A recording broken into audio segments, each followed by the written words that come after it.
After Star Wars was released, it became apparent that my story, however many films it took to tell, was only one of thousands that could be told about the characters who inhabited its galaxy. But these were not the stories that I was destined to tell. Instead, they would spring from the imagination of other writers, inspired by the glimpse of a galaxy that Star Wars provided. Today, it is an amazing, if unexpected, legacy of Star Wars that so many gifted writers are contributing new stories to that saga. George Lucas, from the introduction of A Splinters of the Mind's Eye, 1996.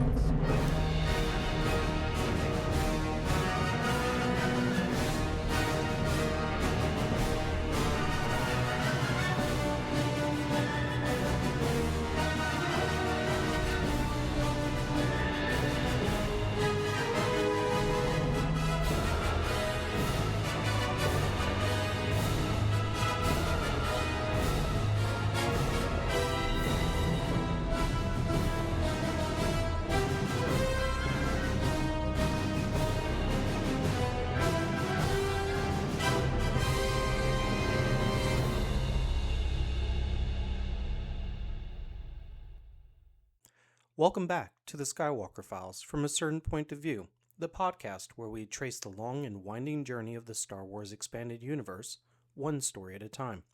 I'm your host, Dormammu, and today we leave behind the sleek experimental starships and political maneuverings of Rogue Planet to descend into something far grittier, more personal, and dare I say it, more dangerous.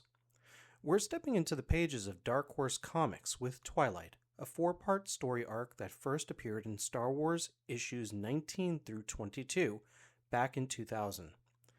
This story introduces us to Quinlan Vos, a Jedi who wakes up in the underworld of Nar Shaddaa with no memory of who he is, no connection to the Force, and no idea who his friends or enemies might be. If Rogue Planet hinted at how strange and wild the galaxy could become, Twilight pulls us into the shadows. It's not about the grand stage of galactic politics. It's about survival in the muck, about trust and betrayal, and about how even a Jedi can lose their way. This was a turning point for the expanded universe, laying in the foundation for one of the EU's most compelling Jedi, and one who would come to represent the gray morality of the Clone Wars long before George Lucas ever thought to put him in the background of the Phantom Menace. So, let's step into the neon haze of Nar Shaddaa, where the Jedi Council's rules don't reach, where every alley hides a blaster, and where a Jedi will have to fight just to remember who he is. Twilight was published by Dark Horse Comics in the year 2000, running through Star Wars issues 19 to 22. The series was written by John Ostrander, with art by Jan Duursema, and their collaboration here would become legendary within the expanded universe. Ostrander and Duursema weren't just telling one-off stories, they were building an entire mythology around Quinlan Vos and the Jedi of the prequel era, one that would stretch across years of comics and become essential reading for fans hungry for more than what the films could show. At the time of publication, The Phantom Menace had been out for about a year. Audiences had met Qui-Gon Jinn, Obi-Wan Kenobi, and a very young Anakin Skywalker, but the Jedi Order still felt pristine, untouchable. There were hints of rigidity and cracks in the system, but they were largely background noise. What Ostrander and Duursema did with Twilight was take us into the seedy underbelly of the galaxy and ask, what happens when a Jedi isn't perfect? What if they're vulnerable, not just to lightsabers, but to themselves? In terms of the in-universe timeline, Twilight is set 2 years after the events of the Phantom Menace. It's a period of relative calm in the galaxy. No Clone Wars, no Separatist crisis, no immediate Sith menace on the horizon. But beneath that calm, the galaxy was still teeming with crime lords, bounty hunters, and the constant tug of corruption that the Jedi could never quite purge. And it's into this setting that we meet Quinlan Vos, a Jedi Knight who has been stripped of everything that defines him. The story doesn't just tell us about Vos, it tests him right from the start and forces the reader to reckon with a Jedi who isn't the idealized image we're used to. At the heart of Twilight is Vos, a Jedi Knight unlike any we had met before in the expanded universe. When we first see him, he's not the confident warrior monk we might expect. Instead, he's disoriented, stripped of his memory and Force connection, and stranded on Nar Shaddaa, one of the most unforgiving worlds in the galaxy. Quinlan is a character defined by dualities, light and dark, clarity and confusion, loyalty and betrayal. His amnesia functions as both a narrative hook and a metaphor. He's a Jedi whose sense of identity is fragile, consistently tested, and often at risk of collapse.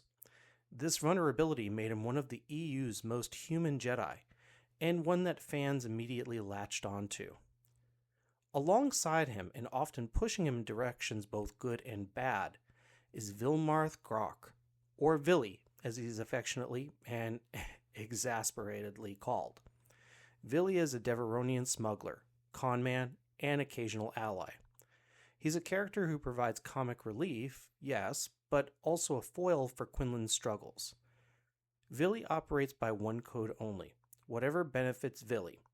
His selfish pragmatism is a perfect counterbalance to Quinlan's wavering sense of duty. The fact that Villie somehow manages to survive nearly every impossible situation he stumbles into became a running gag in Ostrander and Dursema's stories, and Twilight is where it all begins. Then there's Aayla Secura. At this point in the expanded universe, she was an entirely original creation of the comics, a Twilight Jedi and Quinlan's Padawan. Twilight introduces her in a particularly tragic way. She too has lost her memory. Aayla represents the emotional core of the story. For Quinlan, recovering his Padawan isn't just about restoring her life. It's about proving that he can still be a Jedi, still be worthy, even when the shadows around him seem overwhelming. The antagonists of Twilight are less about one central villain and more about the hostile environment itself. Nar Shaddaa is a character in its own right, a lawless sprawl of gangs, crime lords, and mercenaries. What makes Twilight remarkable isn't just its cast, but how that cast reflects shades of morality. Quinlan as the flawed Jedi, Aayla, the innocent caught in manipulation, Villie, the eternal survivor. Together they form a story not of Jedi perfection, but of Jedi perseverance. Twilight begins on Nar Shaddaa, where Quinlan Vos finds himself the target of a deadly game. Stripped of his memory and severed from the Force, he has become prey in a hunt fueled by wagers placed on his death. Assassins, thugs, and opportunists descend upon him, not out of loyalty or vendetta, but because killing him has become profitable entertainment. It is during this chaos that Quinlan crosses paths with Vilmarh Villie Grahrk, a Devaronian smuggler with a flexible sense of morality and an unshakable instinct for survival. Villie recognizes Quinlan's youthfulness, even in his disoriented state, and attaches himself as a guide, ally, and occasional betrayer.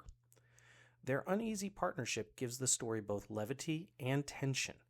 Quinlan struggles to reclaim his identity, while Villie mostly struggles to ensure Villie comes out ahead. From Nar Shaddaa, Quinlan's search for answers takes him to his homeworld, Kiffu, where he hopes his family ties might restore some clarity. But even there, the truth remains elusive, and Quinlan is forced to press on. His journey eventually leads to Ryloth, where he makes a devastating discovery. His Padawan, Aayla Secura, is alive, but enslaved by her uncle, Pol Secura. Her memory is gone, her loyalty twisted, and though Quinlan manages to reach her, he cannot hold on to her. Aayla slips away, lost once more, leaving Quinlan with a hollow victory and a heavy burden of guilt. The final act carries Quinlan to Coruscant, far from the shadows of Nar Shaddaa and Ryloth. There, he uncovers the mastermind behind the tragedy, a drug lord who used a powerful concoction to erase both his and Aayla's memories. The revelation ignites Quinlan's rage. He corners the man, ready to cut him down, but in that moment he teeters on the edge of becoming something darker than a Jedi Knight. Mace Windu intervenes, halting Quinlan's blade and forcing him to confront the fact that vengeance is not justice.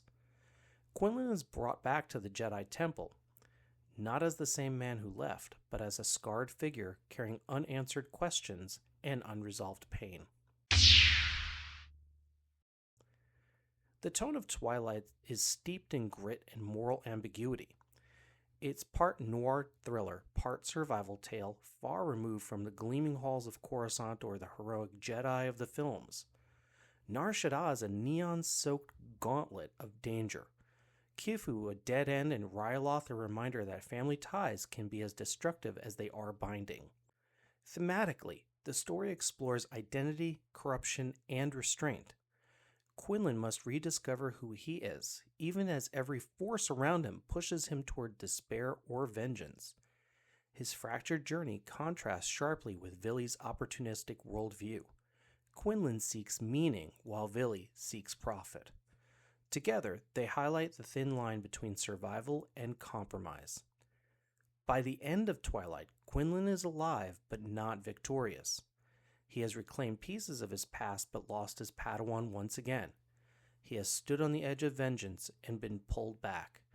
And he has learned that memory, trust, and identity can be fragile things in a galaxy that thrives on exploiting weaknesses. What makes Twilight so important is not just that it tells a gripping story.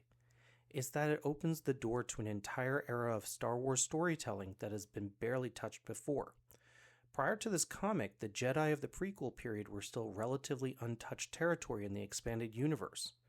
We had glimpses in Cloak of Deception and Rogue Planet, but Twilight gave us something far more personal, a Jedi who wasn't perfect, who wasn't serene, and who wasn't untouchable.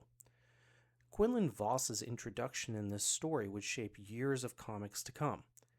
Ostrander and Dursema turned him into a recurring lead, placing him at the center of a long, sweeping arc that would eventually stretch into the Clone Wars. Quinlan became a lens through which readers could explore the gray areas of Jedi morality, an antidote to the Order's often too rigid image. His battles with darkness, his struggles with loyalty, and his complicated place in the Jedi Council's world all begin here, in Twilight. Aayla Secura also makes her debut in this arc, though briefly and in tragic circumstances. At the time, she was an entirely new creation of the comics, never intended to be more than Quinlan's Padawan. But George Lucas himself took notice, and he liked her design enough to pull her into the films. From there, she became a recurring character in the Clone Wars animated series, ensuring her survival in both canon and EU legacies alike. Her entire existence in Star Wars begins with Twilight. Villie, too, becomes a constant thread. What starts here as a con man latching onto a half-remembering Jedi turns into a running gag across multiple arcs. He's the scoundrel who can't quite be trusted, but who always manages to wiggle his way into the next story. His presence gives Ostrander and Dursema a way to inject humor and chaos into some of the darkest EU tales. In a larger sense, Twilight marked Dark Horse's willingness to carve out new Jedi stories beyond the films. It expanded the mythology, not just by showing us more Jedi, but by asking, what if they're flawed? What if they falter? What if they fall? Questions that would resonate deeply throughout the expanded universe in the years to come. Twilight is a remarkable entry in the expanded universe because it dared to do something different. It stepped away from galactic-scale politics and lightsaber duels in open arenas and instead put a Jedi on the run, vulnerable, disoriented, and hunted. It's a story about survival, about memory and identity, and about the moral gray zones that the Jedi often claim to transcend, but cannot fully escape. Quinlan Vos emerges as a far more complex and relatable Jedi than many had encountered before. He's flawed, human, and scarred, but his perseverance in the face of impossible odds makes him compelling. His journey in Twilight lays the groundwork for years of storytelling that explore what it truly means to be a Jedi in a galaxy rife with corruption and moral compromise. Vilmarh Grahrk's introduction adds another layer of texture. The dynamic between Quinlan and Villie gives the story levity, unpredictability, and a sense that even in the darkest alleys of Nar Shaddaa, survival often depends on alliances as fragile as they are necessary.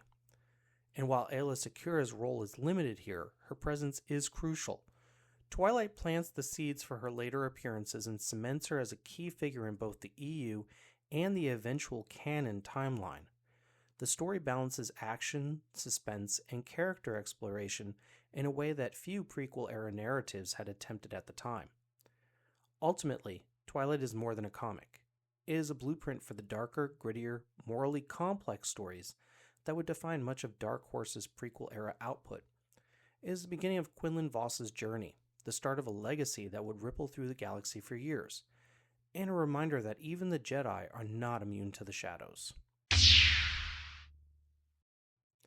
And there we have it, Twilight, a story that takes us deep into the shadows of the Star Wars galaxy, introducing a Jedi unlike any we have seen before. Quinlan Vos, hunted, disoriented, and grappling with his own fractured identity, survives not through the perfection of the Jedi Code, but through grit, cunning, and the unpredictable aid of Vilmarh Grahrk.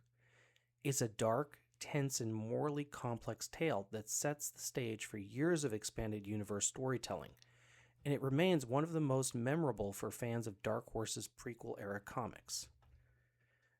Next time on the Skywalker Files, from a certain point of view, we will turn our attention to another Dark Horse comic, The Hunt for Aurra Sing. The story continues to explore the grittier, more dangerous side of the galaxy, and will follow Quinlan Vos as he delves deeper into the criminal underworld while encountering one of the most feared bounty hunters in the galaxy.